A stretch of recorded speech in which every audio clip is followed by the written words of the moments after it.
So we're going to finish up our lecture on outcome measurement tools. Moving on to reimbursement. So the healthcare field is expecting to see a large pay cut in reimbursement up through the next several years.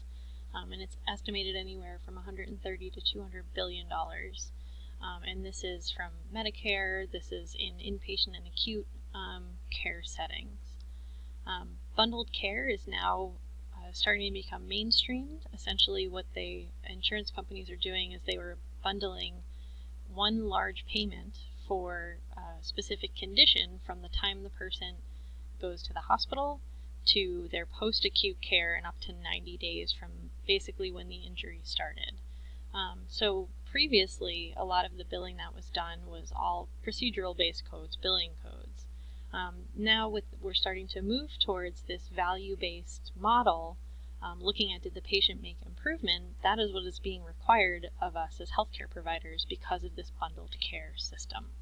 So because of this, we are looking more at function rather than impairment.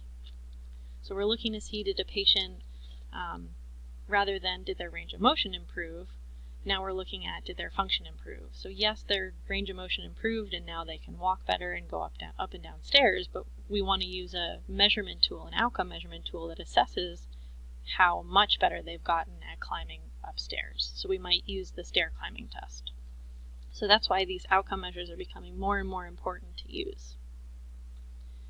So one of the things that's come out in the last couple years is the AMPAC, the Activity Measurement for Post-Acute Care. And this is an outcome measurement tool that was developed at Boston University.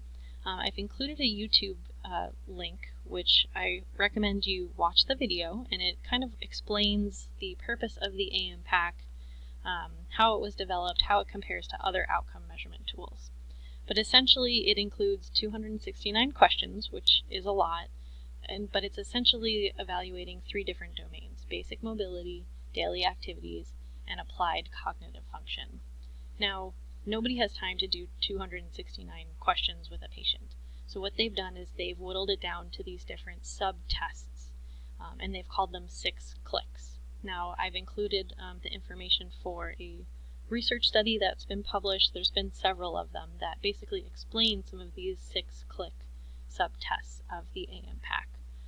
And what they do is they include just 6 questions that essentially get at the heart of the patient's basic mobility and daily activity levels. So I recommend that you watch that YouTube video to get a little bit better understanding of the AMPAC. Now that was pretty much for our acute and our inpatient type settings. In outpatient settings, we are seeing more and more that Medicare is requiring patient-reported outcome measures and very specific objective measures to support the billing codes and the diagnostic codes that are being used. Medicare came out with something called G codes, and these again are in addition to our billing codes and our diagnoses codes, or ICD-10 codes. And our G codes, essentially you pick a G code based on where a patient has a limitation, whether it's in mobility, changing and maintaining body positioning, carrying, moving, and handling objects, or self-care. And we're using our outcome measures to support our G codes, our billing codes, and our diagnostic codes. So essentially a lot of these outcome measures are becoming more and more important to evaluate our patients, but they're becoming more important for insurance reimbursement and billing purposes. So kind of some final thoughts here. I've included a couple of links for resources to get more information about these outcome measures. What I want you to do for the next class, I want you to find an article that uses an outcome measure, and I've included an assignment link on Blackboard where I want you to assess several questions regarding the article that you choose and the outcome measure that's used. Okay? We're going to discuss that as a group. There's also an IJSPT article about research that's included on Blackboard, and we will be moving on to peripheral vascular disease and wound care at the end of this week and next week. So I've included the articles that we will be using for our wound care lectures. So I will have those printed and available for you in class.